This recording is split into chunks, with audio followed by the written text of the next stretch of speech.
નમસ્કાર દર્શક મિત્રો, ન્યૂઝ પોઈન્ટ ચેનલમાં આપ સૌનું હાર્દિક સ્વાગત છે। મુખ્ય સમાચાર જોતા પહેલા એક નજર કરીએ આજની હેડલાઇન્સ પર।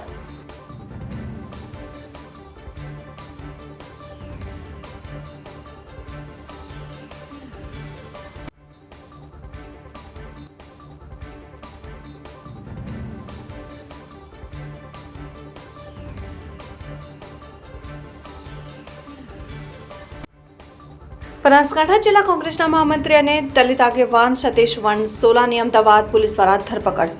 અમિત શાહની બાબતમાં સતીશ વણસોલા દ્વારા એક કથિત ફેક વિડીયો ફેસબુકમાં મૂકવાના આરોપ। ડીસામાં મોદીની સભાના મંડપમાં મિસ્ટિંગ કુલિંગ સિસ્ટમ વ્યવસ્થા કરાઈ। બહાર કરતા મંડપમાં 8 ડિગ્રી તાપમાન નીચું રહેશે।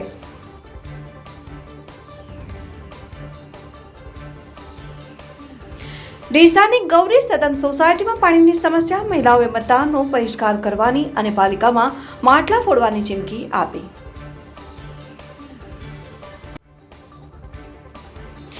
અંબાજી પોલીસ સ્ટેશન વિસ્તાર સામે રોંગ સાઈડથી આવતી ઇકો કાર ઉભેલા ટ્રક સાથે અથડાઈ। રોંગ સાઈડ ગાડી ચલાવી ઉભેલા ટ્રક સાથે ટક્કર થતા ગાડીનો કડદો ભૂલી ગયો। પ્રસિદ્ધ ભજન ગાયિકા અનુરાધા પૌડવાલ અંબાજીના દર્શનાર્થે દર વર્ષે માં અંબાના દર્શનાર્થે આવી પહોંચે છે અનુરાધા પૌડવાલ। હવે જોઈએ મુખ્ય સમાચાર વિગતવાર। બનાસકાંઠા જિલ્લા કોંગ્રેસના મહામંત્રી અને દલિત આગેવાન સતીશ વણસોલાની અમદાવાદ પોલીસ દ્વારા ધરપકડ।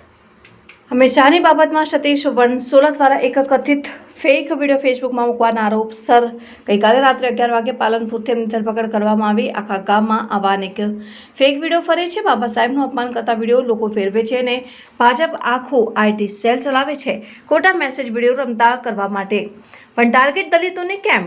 શું બનાસકાંઠા અને પાટણમાં સતીશભાઈ જિગ્નેશ મેવાની સાથે ફરીને પ્રચાર ન કરી શકે? દલિત સંમેલનોનું આયોજન ન કરી શકે? માટે અમે પાટણ અને બનાસકાંઠાના દલિતો લોકસભાની ચૂંટણીમાં જડબાતોડ જવાબ આપવાની બાબા સાહેબ આંબેડકરના સોગંદ ખાઈને પ્રતિજ્ઞા લઈએ છીએ અને વિરોધમાં પાટણમાં 4 મેના રોજ સાંજે 6:09 ભાજપ ધિક્કાર સંમેલન યોજાઓ। સતીશ વણસોલા, तुम आगे बढ़ो हम तुम्हारे साथ हैं। ડીસામાં મોદીની સભાના મંડપમાં મિસ્ટિંગ કુલિંગ સિસ્ટમ વ્યવસ્થા કરાઈ। બહાર કરતા મંડપમાં 8 ડિગ્રી તાપમાન નીચું રહેશે। લોકસભાની ચૂંટણીનો પ્રચાર જોરશોરથી ચાલી રહ્યો છે અને જેમાં વડાપ્રધાન નરેન્દ્ર મોદી ગુજરાત પ્રચારના શ્રી ગણેશ ડીસાથી 1 મેના રોજ કરવાના હોય। ડીસામાં વડાપ્રધાનની જાહેર સભા અંગેની જોરશોરથી તૈયારીઓ ચાલી રહી છે। ડીસામાં બપોરે સભા હોવાથી સભા મંડપમાં મિસ્ટિંગ કુલિંગ સિસ્ટમ લગાવવામાં આવી રહ્યું છે, જેનાથી બહાર કરતા મંડપમાં 8 ડિગ્રી જેટલું તાપમાન નીચું રહેશે। વડાપ્રધાન નરેન્દ્ર મોદી લોકસભા ચૂંટણીના ગુજરાતના 3જા તબક્કાના મતદાન માટે 1 મેથી પ્રચાર કાર્ય શરૂ કરવાના છે। જેઓ ગુજરાતમાં 2 દિવસમાં કુલ 6 સભા સંબોધશે, જેમાં ડીસા ખાતે 1 મેના રોજ પ્રથમ સભા બપોરે 3:30 વાગે યોજાવાની છે, જે માટે ભાજપ દ્વારા ભરબપોર હોવા છતાં મોટી સંખ્યામાં લોકો ઉપસ્થિત રહે અને તેઓને તમામ પ્રકારની સુવિધાઓ મળે તેની તડામાર તૈયારીઓ કરી રહ્યા છે। વડાપ્રધાનની પ્રથમ સભા ડીસા એરપોર્ટ ખાતે હોવાથી બપોરે લોકોની ગરમીથી ઠંડક રહે તે માટે સભા મંડપમાં મિસ્ટિંગ કુલિંગ સિસ્ટમ લગાવવામાં આવી રહ્યું છે, જેમાં ફુવારાથી પ્રેશરથી પાણીનો છંટકાવ થશે। આ ઉપરાંત સભા મંડપમાં 100 જેટલા જમ્બો કુલર લગાવવામાં આવશે, જેનાથી બહાર કરતા મંડપમાં તાપમાન 8 ડિગ્રી જેટલું નીચું રહેશે તેવું નિષ્ણાંતોએ જણાવ્યું। આ સિવાય બપોરનો સમય હોય લોકોના આરોગ્યની પણ ચિંતા કરવામાં આવી છે, જેમાં આરોગ્યની 10 ટીમો મેડિકલ ઓફિસર સાથે તૈનાત કરાઈ છે, જેમાં પેરામેડિકલ સ્ટાફ સાથે આરોગ્યની 10 એમ્બ્યુલન્સ પણ ઉપસ્થિત રહેશે, જ્યારે 108ની 6 ઇમરજન્સી વાહન સભા સ્થળે ઉપસ્થિત રહેશે। આ ઉપરાંત ઉનાળાની ગરમીને કારણે ધ્યાને રાખીને 35,000 જેટલા ઓઆરસીના પેકેટનું વિતરણ કરાશે। સભા સ્થળે દરેક તાલુકા આરોગ્ય અધિકારી અને જિલ્લા આરોગ્ય અધિકારી મોનિટરિંગ કરશે। સભા મંડપમાં 50,000 ખુરશીઓની બેઠક વ્યવસ્થા અને સ્ટેજ પર મોદી સાથે 60 આગેવાનો બેસી શકે તે માટેની મંજૂરી વડાપ્રધાનની સુરક્ષા એજન્સી પાસે માંગવામાં આવી છે અને ઉનાળાની સિઝન હોય નેતાઓને ગરમી ન લાગે તે માટે સ્ટેજ ઉપર 10 ટનના એસીની વ્યવસ્થા કરાઈ છે। આ સિવાય બપોરનો સમય હોય સમગ્ર જિલ્લામાંથી કાર્યકરો ઉમટી પડવાના હોય। કાર્યકરોના ભોજનની પણ ડીસાના ચારે તરફના રસ્તા ઉપર વ્યવસ્થા કરવામાં આવી છે, જેમાં કાંકરેજ, ભીલડી અને પાટણ લોકસભાના કાર્યકરો માટે શ્રીનાથ કોલ્ડ સ્ટોરેજ, જૂના ડીસા ખાતે થરાદ, વાવ, ભાબર, લાખણી, સ્વીગામ, દિયોદરના કાર્યકર્તા માટે આખોલ 4 રસ્તા પાસે જૈન દેરાસર પાછળ ભોજનની વ્યવસ્થા કરાઈ છે, જ્યારે અંબાજી, પાલનપુર, અમીરગઢ, દાંતીવાડાના કાર્યકરો માટે ડીસા કાંઠ રોડ પર ખીમજ કોલ્ડ સ્ટોરેજ પર અને ભોયણ નજીક રાજપથ પાર્ટી પ્લોટમાં ભોજનની વ્યવસ્થા કરાઈ છે, જેથી કાર્યકરોને પ્રથમ ભોજન કરાવી સભા મંડપમાં લઈ જવામાં આવશે। વડાપ્રધાનની સભા હોય, પોલીસ દ્વારા પણ સોમવારથી બંદોબસ્તની વ્યવસ્થા ગોઠવી દેવામાં આવી છે। ડીસાની ગૌરી સદન સોસાયટીમાં પાણીની સમસ્યા, મહિલાઓએ મતદાનનો બહિષ્કાર કરવાની અને પાલિકામાં માટલા ફોડવાની ચીમકી આપી। ડીસાના ભોયણ નજીક આવેલી ગૌરી સદન સોસાયટીમાં છેલ્લા ઘણા સમયથી પાણી, ગટર અને રસ્તાની સમસ્યાને લઈને રહીશો હેરાન પરેશાન થઈ રહ્યા છે। મહિલાઓ પાલિકામાં ધસી આવી હતી ને તેઓની સમસ્યા હલ નહીં થાય તો મતદાન નહીં કરવાની ચીમકી ઉચ્ચારીને પાલિકામાં આવીને માટલા ફોડવાની ધમકી આપી। ડીસા શહેરના વોર્ડ નંબર 10માં રેલવે ફાટક રેલવે લાઇનની પેલી પાર આવેલી ગૌરી સદન સોસાયટી જાણે અળખામણી હોય તેમ છેલ્લા ઘણા સમયથી રહીશો પાણીની સમસ્યાથી પીડાઈ રહ્યા છે, અને ઉપરાંત સોસાયટી સુધી જવાનો રસ્તો અને ગટરની પણ સુવિધાઓ નથી।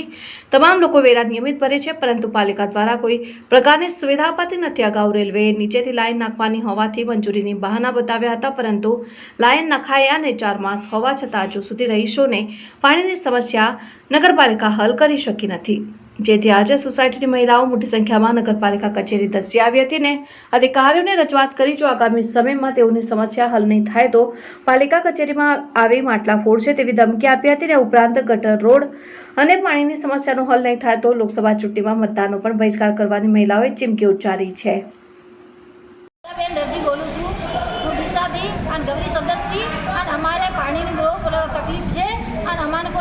કોઈ સાંભળતો નથી, નગરપાલિકાને સાંભળતી અને કોઈ નથી સાંભળતો, અને અમે રજૂઆતો કરી છે પણ અમારે કોઈ સાંભળતો નથી, અને અમારે ગટર લાઈન, પાણી લાઈન અને આપણે રોડ આ બધું અમારા પર્સનલ સરકારને સાંભળવા જ પડશે, અને ના સાંભળશે તો અમે વોટનો બહિષ્કાર કરશું અને અમે અહીંયા મારીને માટલા ફોડશું અને બધું અમે અહીંયા કરશું, પણ અમારો સરકારને સાંભળવો જ પડશે, આ નગરપાલિકા અમારો સાંભળતી નથી। गौरी चंद 10वां वार्ड में छो। गौरी सदन में हमारे पानी की तकलीफ है, पानी नहीं, गटर नहीं, रोड नहीं। आज 3 वर्षથી અમે અરજી કરીએ છીએ તો તમારો કોઈ ધ્યાન આપતા નથી। આજે અમે 3 મહિનાથી પાણી નહીં આવતો, અમે ટેન્કર નખાઈએ અને પાણી પીએ, અમે ઉપાડીને પાણી લાવીએ।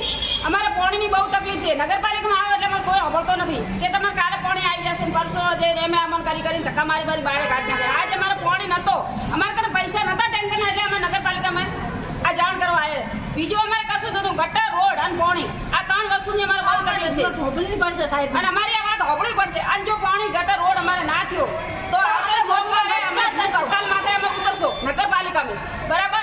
અમારો સાહેબ ઉપર ધ્યાન દેતા નથી। અંબાજી પોલીસ સ્ટેશન વિસ્તાર સામે રોંગ સાઈડથી આવતી ઇકો કાર ઉભેલા ટ્રક સાથે અથડાઈ। અંબાજી પોલીસ સ્ટેશન વિસ્તાર સામે રોંગ સાઈડથી આવતી ઇકો કાર ઉભેલા ટ્રક સાથે અથડાઈ। રોંગ સાઈડ ગાડી ચલાવી ઉભેલા ટ્રક સાથે ટક્કર થતા ગાડીનો કડદો ભૂલી ગયો। ગાડીમાં બેઠેલા પેસેન્જરને તાત્કાલિક આદ્ય શક્તિ જનરલ હોસ્પિટલ ખાતે લઈ જવાયા। ગાડીને ક્રેનની મદદથી ઊંચી કરી સાઈડમાં ખસેડાઈ। ગાડીમાં બેઠેલા મુસાફરોનો આબાદ બચાવ, નાની મોટી ઈજાઓ પહોંચી। પ્રસિદ્ધ ભજન ગાયિકા અનુરાધા પૌડવાલ અંબાજીના દર્શનાર્થે દર વર્ષે માં અંબાના દર્શનાર્થે આવી પહોંચે છે। અનુરાધા પૌડવાલ પ્રસિદ્ધ ભજન ગાયિકા અનુરાધા પૌડવાલ અંબાજીના દર્શનાર્થે અંબાજી મંદિર ટ્રસ્ટના અધિકારીઓ દ્વારા કરાયું સ્વાગત। ગુજરાતના પ્રસિદ્ધ યાત્રાધામ અંબાજી ખાતે આજ રોજ હિન્દી ભજનના પ્રસિદ્ધ કલાકાર અને ગાયિકા એવા અનુરાધાબેન પૌડવાલ માતાજીના દર્શનાર્થે આવી પહોંચ્યા હતા, જ્યાં મંદિરના ટેમ્પલ ઇન્સ્પેક્ટર શ્રી દ્વારા તેમનું સ્વાગત કરાયું। અંબાજી લાખો ભક્તોની આસ્થા અને શ્રદ્ધાનું કેન્દ્ર છે। વર્ષ દરમિયાન સામાન્યથી મોટા રાજકારણને ફિલ્મ જગતની હસ્તીઓમાં અંબાના ચરણે અને શરણે આવતા હોય છે, ત્યારે અનુરાધાબેન દર વર્ષે એકવાર અચૂક રીતે માતાજીના શ્રી ચરણોમાં શીશ નમાવવા આવી પહોંચે છે। ચૈત્રી નોરતા બાદ આજરોજ અંબાજી મંદિર ખાતે પહોંચીને માતાજીના દર્શન પૂજન કરી તેમણે ધન્યતા અનુભવી હતી અને જણાવ્યું હતું કે દર વર્ષની જેમ આ વર્ષે પણ માતાજીએ હુકમ કરતા આવી પહોંચ્યા છે, ને ત્યારે માં અંબાની સૌ ઉપર અને માનનીય प्रधानमंत्री श्री नरेंद्र मोदी ऊपर माताजी की कृपा सदाए रहे तेवी प्रार्थना करी हती। जय अम्बे। हर साल की तरह इस साल भी माँ ने बुला लिया है। चैत्र नवरात्रि अभी संपन्न हुई है, तो आज मैं माँ का दर्शन करने के लिए आई हूँ और आप सभी को माँ की कृपा इस तरह मिलती रहे, यही मैं प्रार्थना करती हूँ। और हमारे जो प्रधानमंत्री हैं नरेंद्र भाई मोदी, उनके ऊपर भी हमेशा माँ की कृपा बरसती रहे, यही शुभकामनाएं करती हूँ। અંબાજી ખાતે ભારતીય જનતા પાર્ટી અંબાજી મંડળનું ચૂંટણી કાર્યાલયનું ઉદ્ઘાટન કરાયું. ઉદ્ઘાટન સમારોહમાં જિલ્લા અધ્યક્ષ શ્રી કીર્તિસિંહજી વાઘેલા, આરોગ્ય મંત્રી શ્રી ઋષિકેશભાઈ પટેલ, ગુજરાત પ્રદેશ પ્રવક્તા જયરાજસિંહ પરમાર હાજર રહ્યા. ઉદ્ઘાટન બાદ જાહેર સભા કાર્યક્રમ યોજાયો. ગુજરાતમાં ટૂંક સમયમાં લોકસભા ચૂંટણી યોજાનાર છે. ભાજપ, કોંગ્રેસ સહિતના રાજકીય પક્ષોએ રાજ્યના મત વિસ્તારોમાં પોતાનો પક્ષ મજબૂત કરવા વિવિધ કાર્યક્રમો, સંમેલનો, સભાઓ અને કાર્યાલયની શરૂઆત કરી દીધી છે. યાત્રાધામ અંબાજી ખાતે પણ ભારતીય જનતા પાર્ટી અંબાજી મંડળના ચૂંટણી કાર્યાલયનું ઉદ્ઘાટન સમારોહ યોજાયો, જેમાં બનાસકાંઠા જિલ્લા અધ્યક્ષ શ્રી કીર્તિસિંહજી વાઘેલા અને આરોગ્ય મંત્રી શ્રી ઋષિકેશભાઈ પટેલ હાજર રહ્યા. અંબાજી ખાતે ગ્રામ પંચાયતની પાસે આવેલ મહાદેવ્યાવાડી ધર્મશાળા ખાતે ભાજપનું ચૂંટણી કાર્યાલય આજથી કાર્યાન્વિત થયું, જે ચૂંટણી સમાપન સુધી રહેશે. ઉદ્ઘાટન અને જાહેર સભા માટે આવેલ મંત્રીશ્રીએ પહેલા માં અંબાના દર્શન કર્યા. અંબાજી ખાતે મંડળના ચૂંટણી કાર્યાલયના ઉદ્ઘાટન કાર્યક્રમ માટે આવેલ ભાજપના જિલ્લા અધ્યક્ષ કીર્તિસિંહજી વાઘેલા અને આરોગ્ય મંત્રી શ્રી ઋષિકેશભાઈ પટેલે સવારે અંબાજી ખાતે પહોંચીને પહેલા માં અંબાના નિજ મંદિર ખાતે માતાજીના ચરણે શીશ નમાવવા આવી પહોંચ્યા હતા, જ્યાં અંબાજી મંદિરના અધિકારીઓ દ્વારા તેમનું સ્વાગત કરાયું અને માતાજીના દર્શન પૂજન બાદ મંદિરના શિખરે ધજા ચડાવી હતી. ત્યારબાદ સવારે 10:30 કલાકે મહાદેવ્યાવાડી ધર્મશાળા ખાતે અંબાજી ભાજપ મંડળના ચૂંટણી કાર્યાલયના ઉદ્ઘાટન કાર્યક્રમ સ્થળે પહોંચી કાર્યાલયનું ઉદ્ઘાટન કર્યું. કાર્યાલયના ઉદ્ઘાટન બાદ નવી કોલેજ સામે જાહેર સભાનું સંબોધન કરવાનું હોય. જિલ્લા અધ્યક્ષશ્રી અને આરોગ્ય મંત્રી શ્રી જાહેર સભા સ્થળે પહોંચ્યા. જાહેર સભામાં મોટા પ્રમાણમાં લોકો હાજર રહ્યા. અંબાજી મંડળ ચૂંટણી કાર્યાલયના ઉદ્ઘાટન બાદ યોજાયેલ જાહેર સભા કાર્યક્રમમાં મોટા પ્રમાણમાં લોકો હાજર રહ્યા, જેમાં ગુજરાત પ્રદેશ પ્રવક્તા શ્રી જયરાજસિંહ પરમાર પણ ઉપસ્થિત રહ્યા. જાહેર સભા સંબોધતા આરોગ્ય મંત્રીશ્રીએ જણાવ્યું હતું કે જેને શક્તિ પર વિશ્વાસ નથી, તેને સનાતન ધર્મ પર વિશ્વાસ નથી, તેને આપણે સાથ આપતા નથી. જાહેર સભા કાર્યક્રમમાં અશ્વિન ચૌધરી, પૂર્વ તાલુકા પંચાયત પ્રમુખ શ્રી સહિત 200થી વધુ કાર્યકર્તાઓને 22 તાલુકા પંચાયત સદસ્ય, 20 સરપંચો, કાર્યકર્તાઓ ભાજપમાં જોડાયા. છેલ્લે કોંગ્રેસ અંગે વાત કરતા ઋષિકેશભાઈએ જણાવ્યું કે કોંગ્રેસનો દીવો હવે તેમ ટમટમીને ઓલવાઈ જાય છે. કોંગ્રેસનો હવે છેલ્લો સમય આવી ગયો છે. કોંગ્રેસ પક્ષના કાર્યકર્તાઓ પણ હવે કોંગ્રેસને જાણી ગયા છે, તેથી તેઓ પણ હવે ભાજપમાં જોડાવા લાગ્યા છે. ભાજપ અને મોદી સાહેબ પર જનતાને વિશ્વાસ છે, તેમ જણાવી સભામાં આવેલ તમામ લોકોનો આભાર માન્યો. ધાનેરા ખાતે ભાજપ ઉમેદવાર રેખાબેન ચૌધરીનો ભવ્ય રોડ શો યોજાયો, જેમાં ધાનેરાના અનેક માર્ગો પર મતદારોએ ફૂલ વર્ષાવીને રોડ શોનું સ્વાગત કર્યું.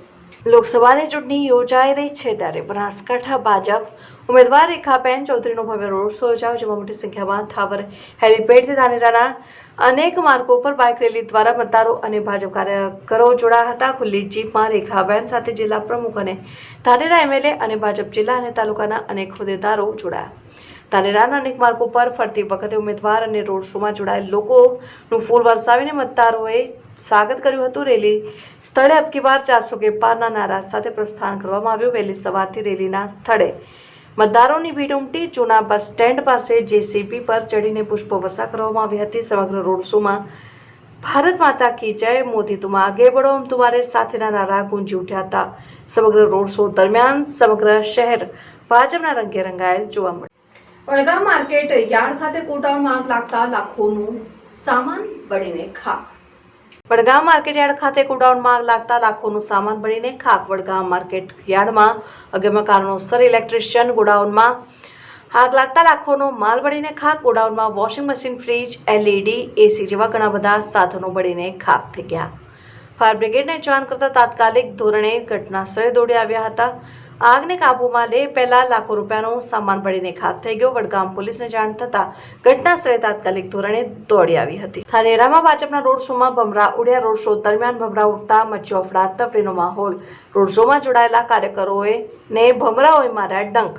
રોડ શોમાં એકત્રિત થયેલા કાર્યકરો ભમરાથી બચવા કરી નાસભાગ. બનાસકાંઠા જિલ્લાના ધાનેરા પંથકમાં ભાજપના ઉમેદવાર ડોક્ટર રેખાબેન ચૌધરીનો ભવ્ય રોડ શો યોજાયો. બનાસકાંઠા જિલ્લાના ધાનેરા પંથકમાં ભાજપના ઉમેદવાર ડોક્ટર રેખાબેન ચૌધરીનો ભવ્ય રોડ શો યોજાયો. ભાજપના ઉમેદવાર રેખાબેન ચૌધરીનો રોડ શો ધાનેરા તાલુકાના થાવર ગામથી શરૂ થયો હતો અને ધાનેરા શહેરના અલગ અલગ વિસ્તારોમાં ફર્યો હતો. ધાનેરાના મુખ્ય બજારમાં રેખાબેનના રોડ શો પર બુલડોઝર દ્વારા પુષ્પવર્ષા કરવામાં આવી હતી. કાર્યકર્તાઓ બુલડોઝરમાં ચડી રેખાબેન ચૌધરીના રોડ શો પર ફૂલનો વરસાદ કર્યો. આ રોડ શોમાં ભાજપના ઉમેદવાર રેખાબેનની સાથે ભાજપના જિલ્લા પ્રમુખ કીર્તિસિંહ વાઘેલા, ધાનેરાના ધારાસભ્ય માવજીભાઈ દેસાઈ અને ભાજપના આગેવાનો અને ભાજપના કાર્યકર્તાઓ બાઇક લઈને મોટી સંખ્યામાં જોડાયા. ધાનેરા ખાતે ભાજપના ઉમેદવાર રેખાબેન ચૌધરીની રેલીનો ફિયાસ્કો. થાવરથી ધાનેરા સુધી 4 કિલોમીટર સુધીની ભાજપના ઉમેદવાર શ્રી રેખાબેન ચૌધરીની ભવ્ય રેલીનું આયોજન કરાયું. સવારમાં 8 વાગ્યે પ્રસ્થાન કરી ધાનેરા તરફ આવવાના આયોજનમાં પ્રજાએ સહકાર ના આપતા આયોજકો ગભરાયા અને દૂધ ડેરીના જિલ્લાના આગેવાનોને શું જવાબ આપીશું તેવી વિસાવણમાં મુકાતા આખરે પ્રજા બતાવવા માટે 300 રૂપિયા બાઇકમાં પેટ્રોલ ના આપવાનું ફરમાવતા મોટી સંખ્યામાં ભાડુતી માણસો બાઇક લઈ આવી પહોંચેલ. મોટાભાગે રેલીમાં એક જ કોમના વ્યક્તિઓ હોય, અન્ય સમાજ એનાથી દૂર જ રહ્યો હોય. રેલીમાં પાંખે હાજરી ચૂંટણીનું પરિણામ બતાવી આપે છે. પાલનપુર નગરપાલિકાની ત્રિમાસિક સાધારણ સભા યોજાઈ. ત્રિમાસિક આવક જાવકના આંકડા વિપક્ષના વિરોધ વચ્ચે મંજૂર કરાયા. વિપક્ષે સ્વભંડોળના ખર્ચે મામલે ભ્રષ્ટાચારના લગાવ્યા આક્ષેપો. બનાસકાંઠાના વડોદ મથક પાલનપુરમાં લોકસભા ચૂંટણી આચારસંહિતા વચ્ચે પાલનપુર નગરપાલિકાની સાધારણ સભા યોજાઈ, જેમાં ત્રિમાસિક આવક જાવકના આંકડા વિપક્ષના વિરોધ વચ્ચે મંજૂર કરવામાં આવ્યા હતા. પાલનપુર નગરપાલિકાની સાધારણ સભા યોજાઈ, જેમાં પાલનપુર નગરપાલિકાના ત્રિમાસિક આવક જાવકના આંકડા રજૂ કરાયા. જોકે વિપક્ષ દ્વારા રામનવમીએ ખાડા પૂરવા પાલિકા પાસે પૈસા નથી ને PM કે CMની મુલાકાત ટાણે સ્વભંડોળમાંથી ખર્ચ કરાતો હોય વિરોધ વ્યક્ત કરાયો. જોકે પાલનપુર નગરપાલિકાના ચીફ ઓફિસરે વિપક્ષના આક્ષેપોને ફગાવી દેતા જણાવ્યું હતું કે ₹16 કરોડના આવક જાવકના આંકડા સર્વાનુમતે મંજૂર કરાયા હોવાનો દાવો કરાયો. આમ એકમાત્ર એજન્ડા હોય ગણતરીની મિનિટોમાં બોર્ડ સંપન્ન થયું. ઓકે, આજ રોજ પાલનપુર નગરપાલિકાની સામાન્ય સભા ભરાઈ હતી અને એ સામાન્ય સભાએ વૈધાનિક જોગવાઈ મુજબ બોલાવવી પડે એમ હતી. માટે અમે ચૂંટણી પંચની મંજૂરી લઈ અને સામાન્ય સભા બોલાવેલી હતી. પરંતુ સામાન્ય સભા બોલાવવામાં જનરલી વિકાસના કામો કોઈ લેવાનું કે એનું મંજૂર કરવાનું કે ડિક્લેરેશન કરવાનું હોતું નથી.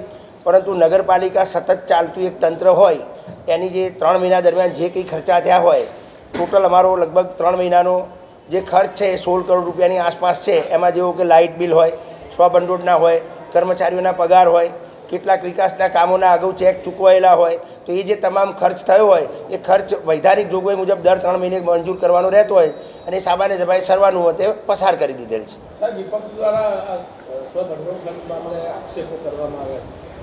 કેમકે આક્ષેપ એમને કોઈ ચોક્કસ પ્રકારની એવી કોઈ ડિસ્ક્રિપન્સી બતાવેલી નથી. ફક્ત માટી અને પેલી એની ક્વોલિટી બાબતે કહેલું. હવે એ દિવસે સમય ના હોવાથી અમે ત્યાં એ મોરમ ખાડા પૂર્યા હતા, કારણ કે એ સમય નહોતો અમારી. સમય જો અમારી જોડે વધુ રહ્યો હોત તો અમે પેલા ટ્રી મિક્સથી પણ ખાડા પૂરે, પણ ટ્રી મિક્સનો પ્લાન્ટ બંધ હતો એવું કંઈક જોગું, એટલે રાતોરાત અમે માટી મોરમ મંગાવી અને ખાડા પૂરેલા હતા. એ બાબતની એ સિવાય બીજી કોઈ ડિસ્ક્રિપન્સી છે નહીં. આજે 3 માર્ચનું બોર્ડ હતું, આંકડાકીય બોર્ડ હતું. પાલનપુર શહેરના આવક જાવકના નગરપાલિકાના જે આંકડા હતા એનું ચર્ચા વિચારણા હતી. જો પાલનપુર શહેરનો વિકાસ કર્યો હોત, પાલનપુર શહેર માટે સારું કર્યું હોત તો અમે ટેકો આપતા. પણ પાલનપુર શહેરમાં જ્યારે આજે ભારતીય જનતા પાર્ટીએ મોટા મોટા શ્રીરામના હોર્ડિંગ્સ માર્યા છે, જય શ્રીરામ, જય સિયારામ અમે પણ કહીએ છીએ, પણ જ્યારે રામ નવમી આવતી હોય અને રોડથલથી આખા શહેરમાં ખાડા પૂર્યા, CM આવતા હોય ત્યારે એમને સ્વભંડોળમાંથી કોન્ટ્રાક્ટરને આપવા પૈસા મળી જાય છે. માત્ર રામના નામે તમારે ખાલી વોટ લેવા છે. રામના હોર્ડિંગ્સ માર્યા અને જ્યારે રામ નવમીની યાત્રા આખા શહેરમાં ફરી ત્યારે આ પાલિકાએ રોડથલથી ખાડા પૂર્યા. શહેરમાં ખાડા પૂરવા 1.25 કરોડની ગ્રાન્ટ આવે છે. કેમ રામનવમીના દિવસે તમને કોઈ કોન્ટ્રાક્ટર ના મળ્યા? કોન્ટ્રાક્ટર જો ખાડા પૂર્યા હોત સિમેન્ટથી કે ડામરથી તો અમે રામ માટે એમને સ્વભંડોળમાંથી એ મંજૂરી આપત. પણ એમના CM ને PMના ખાડા પૂરવા એમને પૈસા મળે છે. રામ તો ભલે ખાડામાં જાય અને આ પાલનપુર શહેર પણ ખાડામાં જાય. એવું જ રામ જ્યારે ફર્યા શહેરમાં ત્યારે રોડથલ મળ્યું અને CM જ્યારે શહેરમાં ફરે ત્યારે એમને કોન્ટ્રાક્ટર મળે. ક્ષત્રિય સમાજ દ્વારા કોંગ્રેસ ઉમેદવાર ગેનીબેનનું ભરાયું મામેરું. ડીસા ખાતે ક્ષત્રિય અસ્મિતા સંમેલન દરમિયાન ભરાયું મામેરું. ગેનીબેનને ચૂંદડી ઓઢાડી નારિયેળ સાથે પરંપરાગત રીતે ભર્યું મામેરું. મામેરું ભરવા બદલ ગેનીબેને ગુલાબસિંહ રાજપૂતના લીધા ઓવરના. કે જ્યાં ક્ષત્રિય સમાજના એક બે ઘર હોય અને ભારતીય જનતા પાર્ટીએ ત્યાં મીટિંગ રાખી હોય ને આગલે દાડે સમાચાર મળે કે આવતીકાલે ભારતીય જનતા પાર્ટીના ઉમેદવાર કે આગેવાનો આ ગામમાં આવવાના છે, એ દિવસે આગળના દિવસે મારા ક્ષત્રિય સમાજના યુવાનો તમામ સમાજને જઈને નર્મ ભાવે વિનંતી કરે કે અમે આખી જિંદગી તમારા ભેગા રહ્યા છીએ અને અત્યારે અમારે તમારી જરૂર છે, તમે અમારા ભેગા રહો અને અમારા કહેવાથી આ મિટિંગ ના કરો. અને સમગ્ર તમામ ગામોની અંદર તમામ ગામના તમામ 18 આલમ 36 કોમે એ જાગીરદાર સમાજને ટેકો આપીને એ ગામમાં ભારતીય જનતા પાર્ટીની મિટિંગ નથી થવા આપી. આ તમારી લોકો સાથેનો પ્રેમ અને એને લાગણી છે. મારું જે મામેરું તમે બધા ક્ષત્રિય સમાજે ભર્યું છે, એ મામેરાની મર્યાદા હું સમજું છું. કોઈ બેન દીકરીના માથા ઉપર જાગીરદાર સમાજ, સર્વ સમાજ, ક્ષત્રિય સમાજ એના માથા માળે ચૂંદડી ઓઢાડે, એ ચૂંદડીની શાન બાન ને મર્યાદા શું છે એ હું ખૂબ જવાબદારીપૂર્વક સમજું છું. અને આ તમારી ચૂંદડીને ક્યાંય આંચ નહીં આવવા દઉં એની હું આપ સૌને ખાતરી આપું છું. આજથી મારી જવાબદારી ઘણી મોટી વધી જાય છે. મારે રાજકારણ પૂરતું સીમિત ન રહીને જે બૂથો ઉપર ખોટું કરવા માટે જ્યારે એમની કાયમી પરંપરાઓ રહી છે એ બૂથો ઉપર મારો જાગીરદાર સમાજ એને પ્રોટેક્શન આપે, ગરીબોને એજન્ટોને પ્રોટેક્શન આપે અને જ્યાં સુધી મતદાન પૂરું ન થાય ત્યાં સુધી ખડે પગે રહી અને પાર્ટીને કોંગ્રેસ તરફ ઉપર કોંગ્રેસ પાર્ટીને મતદાન થાય એ પ્રમાણેની જે વ્યવસ્થાઓ હોય કે જે કંઈ નાના મોટું કરવાનું હોય રાજકારણમાં મારે તમને કંઈ કહેવાનું ના હોય. અને જાગીરદાર સમાજમાં મારે એક ઠાકોર સમાજની દીકરી તરીકે રાજકીય વાત કરતી નથી. ગળત સુધીમાં બ્લડમાં જેને રાજકારણ વારસામાં મળેલું હોય એને કઈ એંગલથી લડવું, શું કરવું, એ તમામ રણભૂમિ સાથે વર્ષોથી પરંપરાગત રીતે લડો છો. ત્યારે હું એટલું જ કહું કે તમારી બેન દીકરીને વિજય બનાવજો. અને આજે હું તમને બધાને આ ડીસાની જગ્યા ઉપરથી, ડીસાની ધરતી ઉપરથી ખાતરી આપું છું કે આજે ક્ષત્રિય સમાજ સમગ્ર 18 આલમ 36 કોમ ઠાકોર સમાજની દીકરીને મદદ કરે છે. આવતીકાલે ક્ષત્રિય સમાજ હોય 18 આલમ 36 કોમને આજે કોઈ અમને વેત નમે તો આવતીકાલે હાથ નમવાની જવાબદારી અમારી છે અને એમાં અમે ક્યાંય પીછેહટ નહીં કરીએ. ને લાસ્ટમાં માં જગદંબા ભવાનીને પ્રાર્થના કરું, અમને મારા ભાઈઓના વીરોના વધામણા કર્યા, વોળામણા કર્યા, એમના એક પરંપરાગત રીતે ભામણા લીધા. માં ભવાનીને પ્રાર્થના કરું કે હે માં ભવાની જગદંબા, હે માં અંબાજી, મારા ક્ષત્રિય સમાજની એકતાને ક્યાંય નજર ના લાગે એ જ શબ્દ સાથે આપ સૌનો ખૂબ ખૂબ આભાર. જુનાડીસા ગામમાં કોંગ્રેસની રાત્રિસભા યોજાઈ. જુનાડીસા ગામમાં કોંગ્રેસના ઉમેદવાર ગેનીબેન પટેલની જાહેરસભા યોજવામાં આવી હતી. આ સભામાં હજારો લોકો ઉમટી પડ્યા હતા. બનાસની બેન ગેનીબેનના સૂત્રો સાથે લોકોએ ગેનીબેન જાહેર મંચ ઉપરથી સમર્થન જાહેર કર્યું હતું. બનાસકાંઠાની બેન ગેનીબેનનું મામેરું લેવા જુનાડીસા ગામના લોકોએ મામેરું આપીને બહુમતીથી જીતાડશે અને બનાસની બેન માટે જુનાડીસા ગામમાંથી આ સભામાં મોટી સંખ્યામાં લોકો ઉમટી પડ્યા હતા. હિન્દુ મુસ્લિમ સમાજના આગેવાનો, ગામના નામી અનામી લોકોએ આ સભામાં હાજર રહી બનાસની બેન ગેનીબેન માટે મામેરું ભરવાનું વચન આપી સૂરમાં સૂર ભરાવી મોટી લીડથી જીતે તેવી હજારોની સંખ્યામાં લોકોએ બનાસની બેનને વચન આપ્યું હતું. એ પણ વચ્ચે વિધાન રાખે એટલે મોરચાનું થાય, વચ્ચે જામીન હોય એનું. ભાઈ રમેશભાઈ ડાયરેક્ટ તો માફી આવે, બીજાને વાયા વાયા ભરાઈ દે. આમાં શું છે, જે માણસ જેમાં પીએચડી હોય ને એને ખબર હોય કે હું આમાં જાતે નામીન થઈશ તો ક્યાંક ને ક્યાંક કહેશે અને કે ભાઈ તમે ખુદ આ વાયદો આલેલો હતો. પણ ઓલા તો બીજાને વાયદો ને બીજાના મારફત કમિટમેન્ટ કરેલું હોય એટલે ફરી દાવામાં વાંધો ના હોય ને એમ.